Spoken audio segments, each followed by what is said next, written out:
Olá pessoal, aqui é a psicóloga Lourdes Possato. Eu sou gestalt terapeuta, psicóloga, escritora e gostaria de falar hoje um pouquinho sobre diálogo. Diálogo na família, diálogo nos relacionamentos, diálogo no lado profissional, tá? E é muito interessante como nós não sabemos falar. Então vamos abordar hoje aqui algumas dicas do que seria um bom diálogo. Eu quero começar contando uma historinha. Ao longo do tempo eu atendi muitos casais, eu atendo casais, famílias, e tenho percebido que às vezes a comunicação não é muito clara. Uma vez estando com uma família, eram 3 filhas, o pai e a mãe, e a queixa de cada uma delas era justamente a falta de atenção do pai, né? Então eu pergunto, e ele, naquele momento que estávamos reunidos, ele falou assim: imagina, eu dou atenção igual para todo mundo, não é? Então eu perguntei para elas, eu falei: então eu gostaria que vocês falassem, na sua opinião, quem é que recebe mais atenção do seu pai? Na hora que eu acabei de perguntar, uma apontou para a outra, né? Olha, não é ela, é ela, é ela. Então veja que interessante a percepção individual e a carência que é tão individual, né? Só que ao mesmo tempo ninguém falava isso, né? Elas sentiam, mas elas não falavam. E nesse encontro que nós tivemos em família, cada um pôde verbalizar exatamente as expectativas. E o pai pôde explicar que na realidade ele não se considerava facilmente afetivo. Sabe aquela pessoa que tem a dificuldade de ser afetivo? Mas o quanto ele se preocupava, o quanto ele procurava agradar, comprando coisas que elas precisavam, suprir em todas as necessidades, estando presente, indo nas reuniões da escola. Então elas puderam perceber, através das explicações do pai, um aconchego, uma afetividade que elas não percebiam antes. E elas só vieram a perceber porque isso foi expressado. Olha que interessante. Às vezes nós não nos damos conta do nosso dia a dia, das nossas ações, de como nós não expressamos os nossos sentimentos e como é importante falar para o outro como a gente se sente. Vou contar a história de um casal. Atendia uma cliente, por algum tempo ela namorava com essa pessoa, ela estava em terapia não para trabalhar o relacionamento, porque o relacionamento era muito bom, na opinião dela. Eles namoraram 7 anos e meio. Aí decidiram casar. Um pouco antes do casamento, ela já estava super bem e tal. Então a gente deu um tempo, ó, está em alta e vai casar e vai cuidar da vida e ver como você se sente. 2 meses e meio depois do casamento, ela me liga assim num desespero e diz: olha, precisamos marcar uma consulta porque estamos para nos separar. E como assim? Vocês mal casaram, estão para se separar. A gente não se entende de jeito nenhum. Ok, pedi para ela vir, ela relatoriou um monte de insatisfações e também pedi para ele vir numa outra sessão para falar desse relacionamento. O que aconteceu? Ele disse assim: você sabe que eu não gosto de jantar, por que você prepara a minha janta? Então a queixa era: eu faço o jantar, você tem que comer. Só que ela não disse isso para ele: eu vou fazer o jantar. Ela simplesmente fez. E ficou uma arara porque ele não comeu. Isso se repetiu, se repetiu, se repetiu ao longo do tempo. Um outro ponto: aos sábados ela achava que ele tinha que ajudá-la a limpar a casa, uma vez que os dois trabalhavam. Só que ela nunca falou isso para ele. Ela simplesmente ficava de cara virada e dava altas patadas porque ela limpava o apartamento e ele saía para fazer uma coisa ou outra, ia jogar futebol.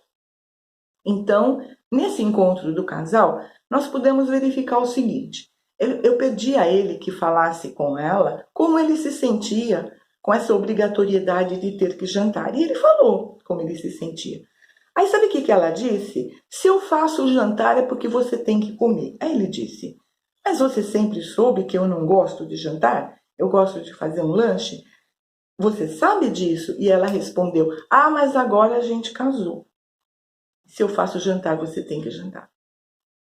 Passamos a abordar a história do limpar o apartamento aos sábados e ele disse: mas nós temos uma faxineira que vem toda semana.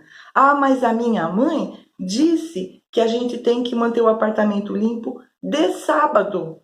Então, se eu limpo, você tem que limpar. Gente, o que eu estou falando aqui pode parecer bobagem, vocês estão rindo aí que eu sei, mas são pequenos exemplos de como as pessoas não falam o que elas sentem, elas simplesmente fazem. No contexto do casamento, eu gostaria de deixar uma coisa clara. É muito comum que o casamento traga essa egrégora, né, de imposição do que a pessoa tem que. Então, agora que eu casei, eu tenho que isso.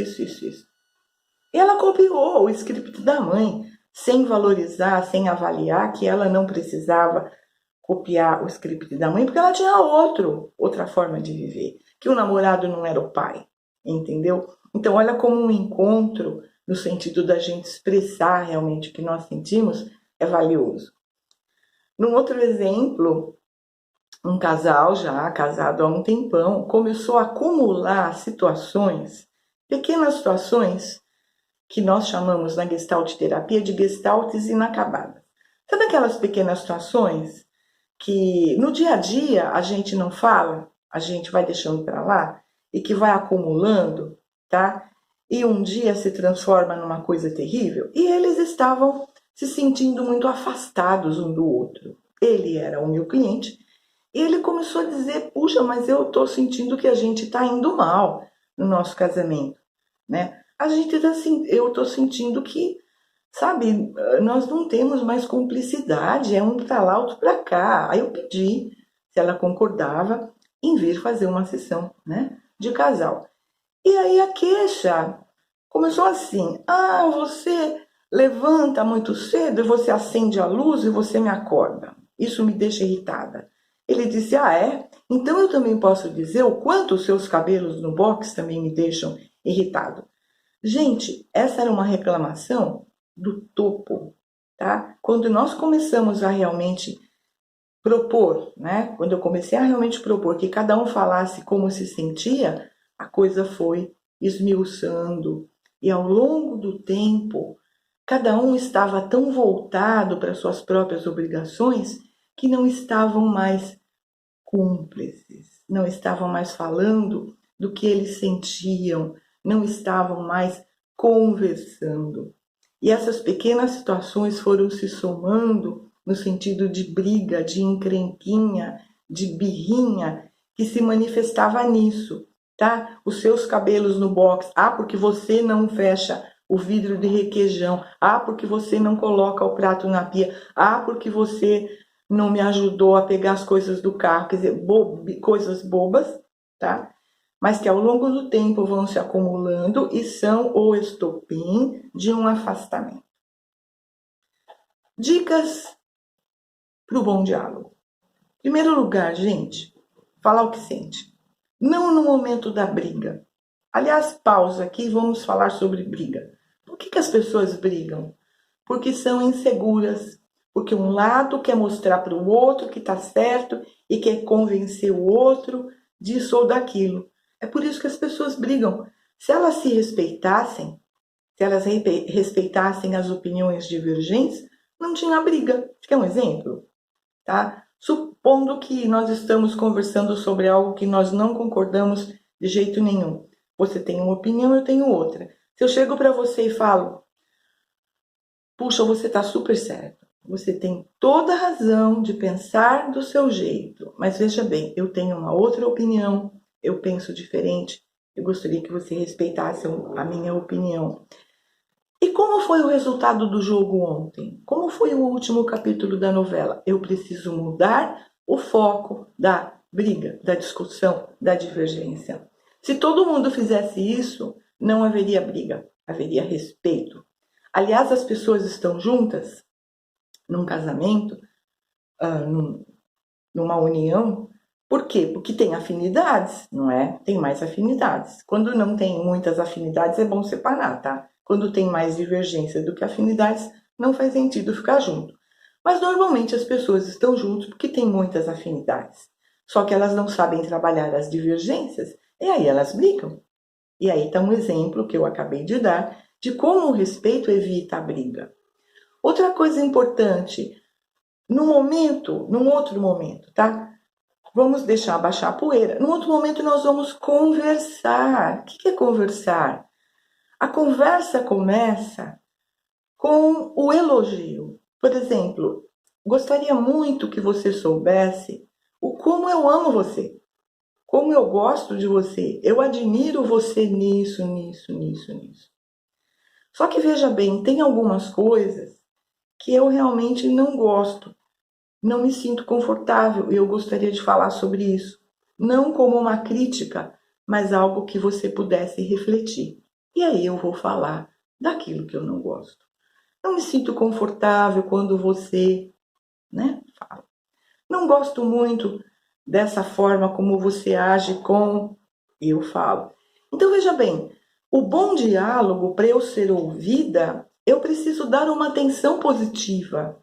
E a atenção positiva começa com elogio. Se eu chegar falando porque você é burro, porque você é uma besta, porque onde já se viu que você não se toca, você acha que a pessoa vai ouvir? Não, ela vai se armar. Então eu não posso começar uma conversa com bronca, eu não posso começar uma conversa com crítica, eu não posso começar uma conversa esbravejando, eu não posso começar uma conversa cobrando. Olha aqui, você tem que fazer assim, assim, assim. Não posso começar com uma cobrança, porque quando eu faço isso, a pessoa se arma, ela não vai ouvir. Então, esse é um exercício legal, primeiro para você ficar centrado, quer dizer, centra, respira fundo e centra e sinta como eu me sinto com isso que a pessoa fez. Gente, muitas das vezes o que o outro fala é verdade. Eu sempre costumo observar uma coisa, o que o outro fala é fala. Até segunda ordem não é crítica, é um comentário. Se eu pego como crítica, é porque eu estou criticando. Então, cabe aqui uma reflexão. Antes da reação, conte até 10. Respire fundo e pondere o que me irritou nessa fala. De repente, a fala do outro mexeu no seu ponto fraco. De repente, a fala do outro é a sua própria cobrança. Tá? Então, assuma a responsabilidade.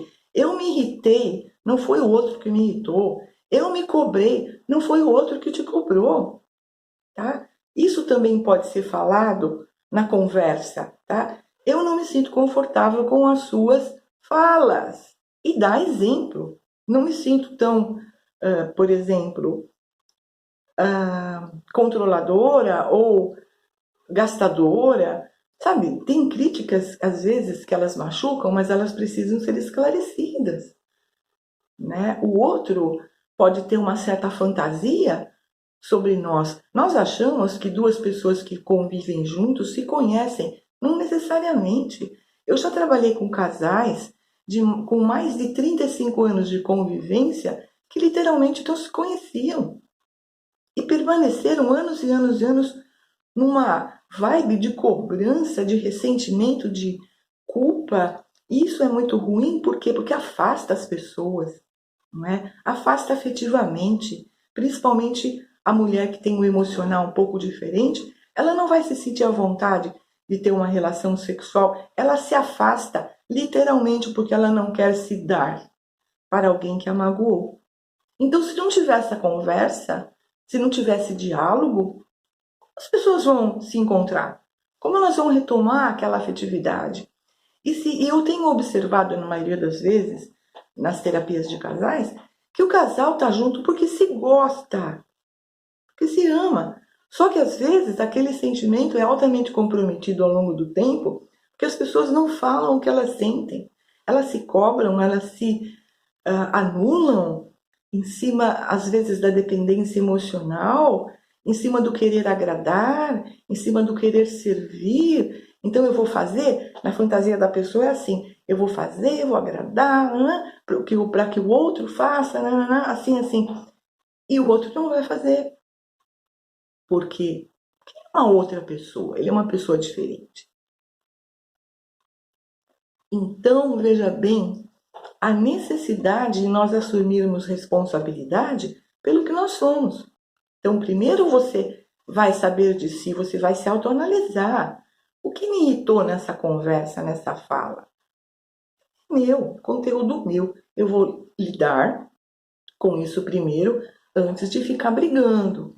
Se você percebe que não é seu, mas que você tem o direito de falar como você se sentiu, você vai escolher uma hora e você vai falar.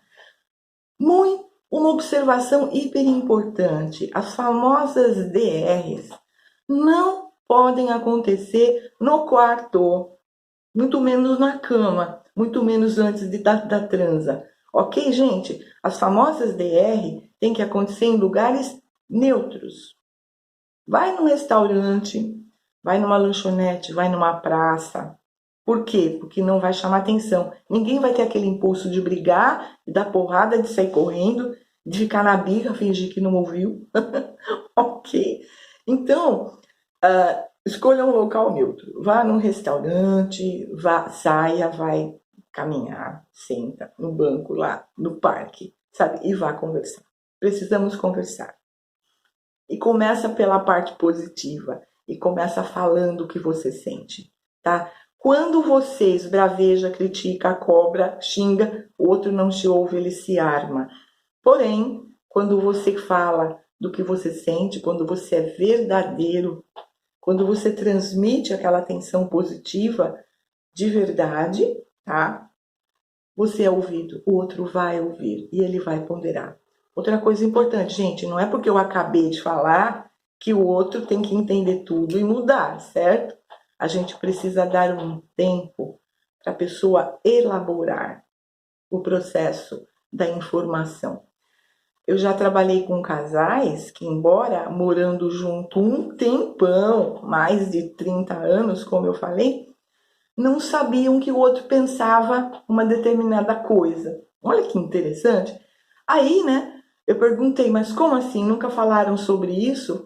Ele disse, mas ela nunca me perguntou. Ela não perguntou e ele nunca falou. Olha que interessante, né? Como se a pessoa tivesse que ter uma autorização para falar. Para concluir essa história toda, eu preciso falar de quão importante é o processo de autoconhecimento. Porque veja bem, se num relacionamento as duas pessoas estiverem equilibradas, maduras, souberem conversar, souberem das suas próprias fraquezas, né?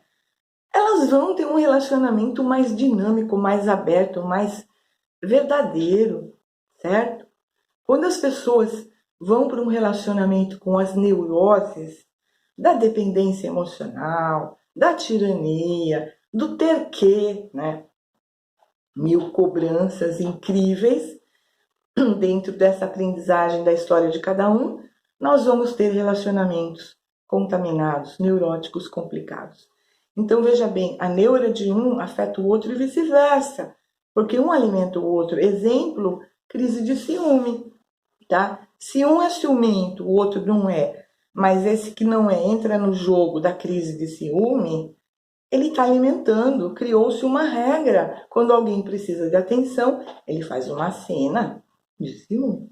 E dá certo, porque com isso ele começa a controlar o outro, tá? Então, olha como é importante esse lance do autoconhecimento, para que você saiba quem você é, para que você entenda suas defesas, para que você saiba em função de que você age para ter um relacionamento mais saudável, uma integração melhor, uma cumplicidade.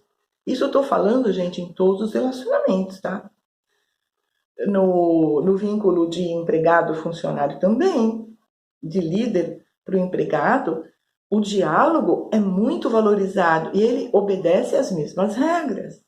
Aí eu não posso chegando e apontando o defeito. Eu preciso informar que a pessoa é habilidosa, que ela é capaz, só que tem algo que ela precisa refletir mais. E eu acho muito ótimo quando você começa um diálogo dizendo o quanto eu admiro você, o quanto você tem fatores que, puxa, eu gosto muito, eu admiro isso, isso, isso. Só que tem algumas coisas que me incomodam e eu gostaria muito que você refletisse sobre elas. Não é uma crítica, mas é uma reflexão. Olha que bonito, não é mais interessante? Você vai até ficar curioso. Nossa, o que a pessoa quer falar sobre mim, né? Já que eu tenho essa importância para ela. Então tá aí, né? Gostaria que você refletisse, que você treinasse no espelho, treina, ok? Para que você consiga realmente ser mais espontâneo na sua conversa, para que você consiga ser mais autorrespeitoso, mas que, sobretudo, você seja mais responsável com você. Lembrando que a responsabilidade pessoal é 100%. A responsabilidade pelo relacionamento é 50%. A responsabilidade pelo seu cônjuge ou companheiro é 0. Cada um cuida de si. Certo? Então é isso.